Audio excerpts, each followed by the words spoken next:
Inspector Noriega, I am the complainant several times over at 6001 Manchaca Road.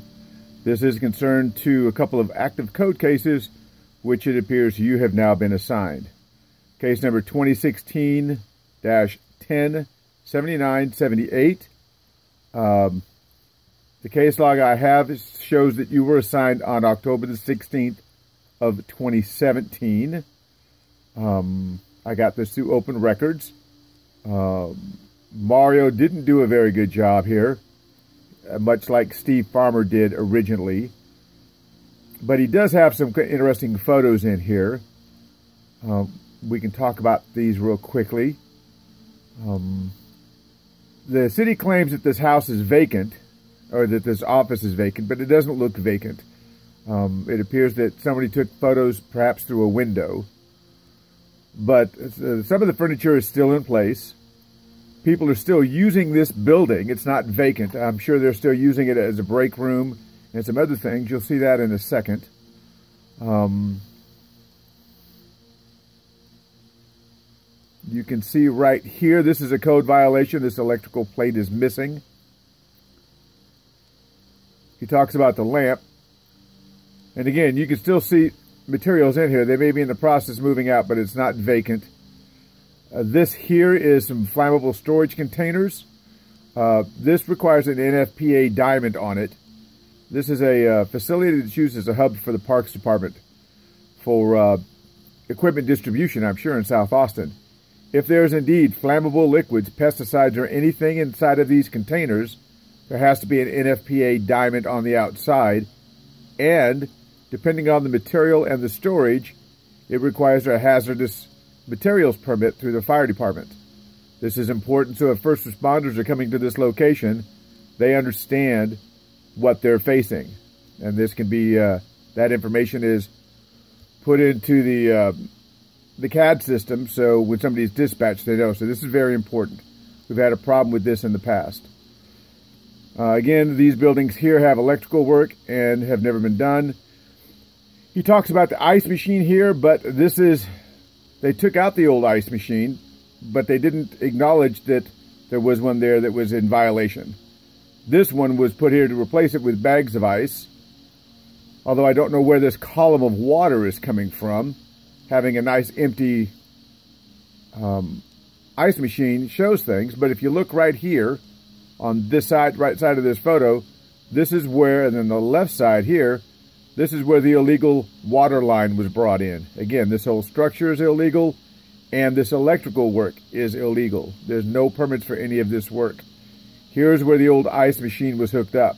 I can show you photos of the old ice machine in a city report in just a minute.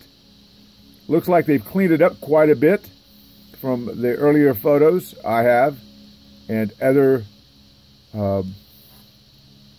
earlier reports have done. This building here is totally within code. All the permits are for that, are in place. So let's look at the other one. Okay, this is code case number from the year 2013-101456. Again, it was turned in back in 2012. Steve Farmer lied several times, claimed there were no violations found. We'll see here in a minute that was a complete fabrication of the facts. He said he found all the things, and I asked him to produce the certificate of occupancy and the site plans. They couldn't produce it, then they started backpedaling. And now it has been passed on to you, Mr. Mathew Noriega, as of September 14th, 2017.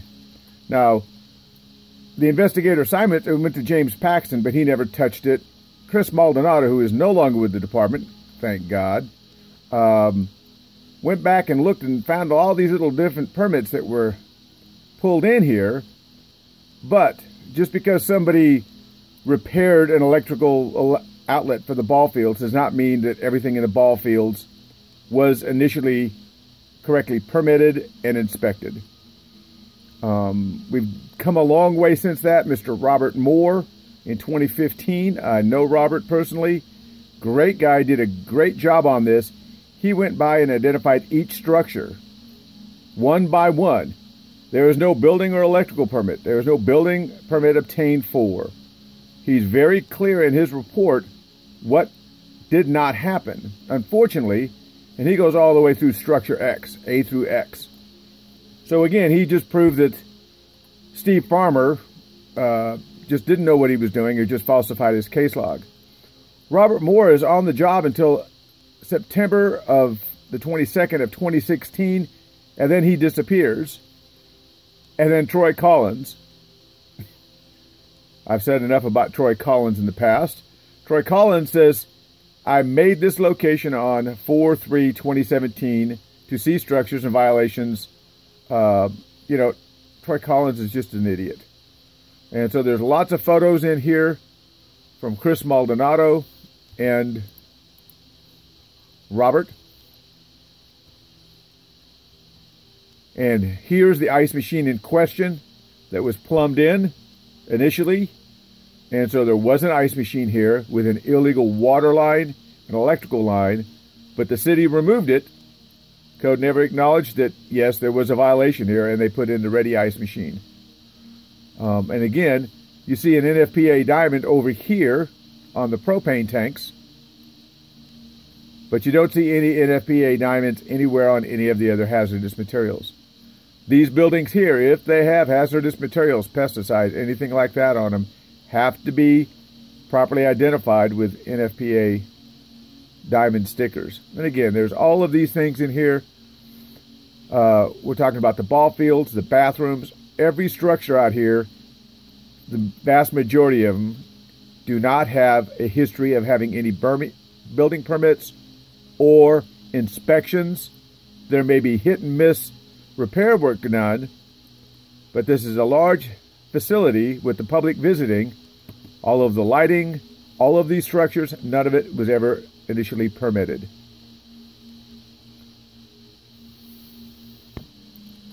I would encourage you not to fall into the trap that Mario Ruiz fell into in dealing directly with Candy Moore. As far as I could see, there were never any notice of violations sent. I asked for things in a PIR, but I didn't get it. But it's interesting that Candy, Mr. Moore, actually starts spitting out all of the permits that were for like the pool and the other things. An electrical permit was secured to replace 2 lighting fixtures on the exit on the existing commercial building. Just because you replace 2 lighting fixtures does not mean that the building, the initial electrical work, or any of that other stuff was ever done properly. Just because there's permits doesn't mean that the site is in compliance. Somebody got a permit to repair existing bleachers. And again, there is no such thing as a statute of limitations. This is my favorite thing right here. Candy, the Parks Department, requested that Elk Electric, the same people that rewired the city's cemetery office without any electrical permits, and also did work at a fire station without pulling the proper permits until they were caught.